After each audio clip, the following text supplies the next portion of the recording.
This presentation contains discussion of criminal violence, including crimes against a minor, presented in an educational documentary format. Viewer discretion is advised.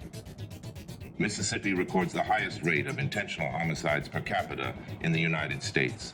At 20.5 deaths per 100,000 residents, the state's crime statistics provide context for examining the Donald Leroy Evans case. Before we dive into this case, welcome to 10 by 10 Confidential, where we bring you the most compelling true crime stories backed by forensic evidence and court documents. Thank you so much for watching and for making this channel part of your true crime journey. If this is your first time here, you're in for a deep dive into one of Mississippi's most disturbing cases.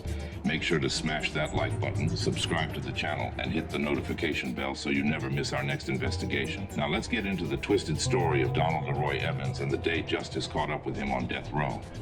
August 1st, 1991, Jones Park, Gulfport, Mississippi. Tammy Giles and her 10-year-old daughter, Beatrice Louise Ruth, were experiencing homelessness, residing in the public park.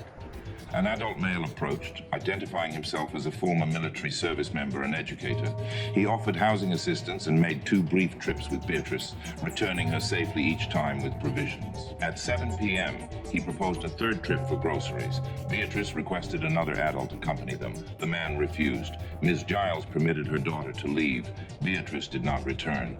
August 5th, Louisiana State Police arrested the driver of a stolen Suzuki Samurai matching witness descriptions. The suspect, Donald Leroy Evans, age 34. That same period, Beatrice's body was discovered in Pearl River County, Mississippi. Medical examination determined death by ligature strangulation using white cotton rope. Evidence indicated sexual assault and use of gray adhesive tape as restraint.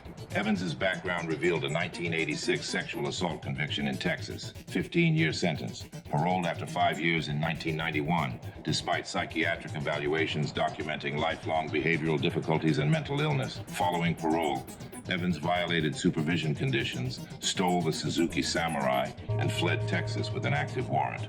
Forensic examination of the vehicle recovered gray tape matching residue on the victim, white rope, and biological evidence.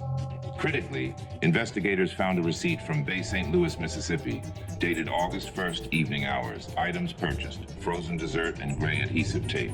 This receipt proved Evans acquired restraint materials after departing with Beatrice, establishing premeditation.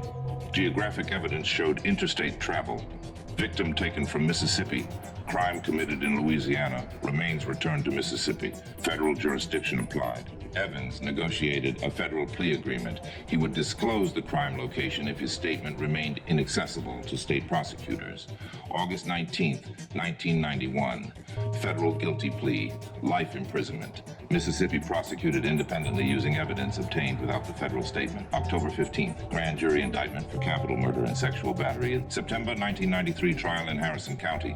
Prosecution presented forensic testimony, physical evidence, the receipt, and witness statements. August 16th, guilty verdicts. August 19th, death sentence imposed. Evans claimed responsibility for over 70 homicides across 22 states.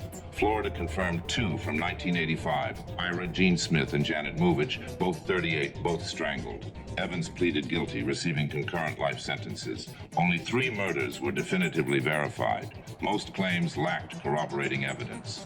September 1997, Mississippi Supreme Court affirmed conviction and sentence after rejecting 31 assignments of error.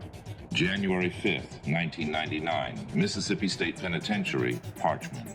During supervised shower period, fellow death row inmate Jimmy Mack attacked Evans with an improvised weapon.